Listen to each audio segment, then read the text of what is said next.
Hello tout le monde, c'est Antart Nature, on se retrouve aujourd'hui dans une nouvelle vidéo. Alors aujourd'hui, vidéo un peu spéciale parce que je vais vous présenter l'espèce que j'ai récemment acquise, les Messor minor Hesperius. Alors tout d'abord, il s'agit d'une sous-espèce de Messor minor originaire des îles Canaries. Donc c'est une espèce qui va pas faire une diapause, mais faire une pause hivernale à 16 degrés. C'est donc une espèce qui va rester assez active pendant l'hiver, ce qui fait qu'elle aura un développement explosif toute l'année. En parlant de développement explosif, c'est une espèce qui à maturité peut atteindre plusieurs dizaines de milliers d'ouvrières, donc c'est une espèce qui va demander quand même des ressources, de la place et beaucoup de nids. Alors d'où le fait que c'est une espèce du genre Messor, donc des fourmis moissonneuses. C'est donc une fourmi qui a un régime granivore, donc qui sera composé de graines mais aussi d'insectes qui sont non négligeables pour le développement du couvain. Alors contrairement à ce qu'on dit, les Messors ont besoin tout autant que les autres espèces de protéines d'insectes. Donc si vous voulez avoir un beau couvain, une colonie qui se développe bien, les insectes sont non négligeables pour leur développement. S'il s'agit d'une espèce de Messor, on peut noter la présence d'un polymorphisme, c'est-à-dire qu'il y a la présence de plusieurs sous-castes d'ouvrières dans les colonies. Donc c'est pour ça qu'il y aura ce qu'on appelle des minors, des médias et des majors, ce sont des fourmis de différentes tailles. Donc les minors sont les plus petites et les majors sont les plus grands.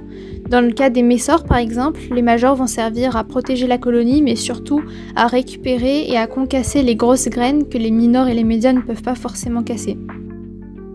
S'il s'agit d'une sous-espèce de Messor minor, les ouvrières resteront plus petites que les espèces qu'on a l'habitude de voir en France, telles que les Messor barbarus par exemple. En parlant de Messor barbarus, on peut d'ailleurs noter que les Messor minors présentent toutes une couleur rouge au niveau de la tête et du thorax, contrairement aux Messor barbarus chez qui le rouge est présent uniquement chez la reine et les majors. Parmi les comportements intéressants chez cette espèce, on peut noter le stockage de nourriture dans ce qu'on appelle des greniers. Donc les reines vont récupérer un maximum de graines qu'elles trouvent et vont les stocker dans les coins secs de leur nid pour éviter leur germination et ainsi pouvoir s'en servir plus tard. Ainsi, elles vont broyer les graines et faire ce qu'on appelle du pain de fourmi, c'est ce qui va leur servir à se nourrir.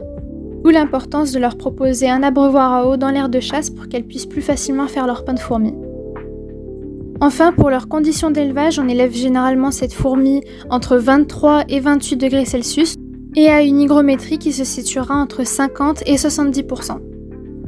Pour terminer, il ne faut pas oublier qu'il s'agit d'une espèce du genre Messor et comme toutes les espèces de ce genre, il s'agit de fourmis étant très sensibles au stress, donc la moindre vibration, le moindre dérangement au niveau du nid pourra créer un grand stress chez les fourmis et il ne faut pas oublier qu'avec le stress, la reine peut ralentir voire stopper sa ponte, voire mourir de stress.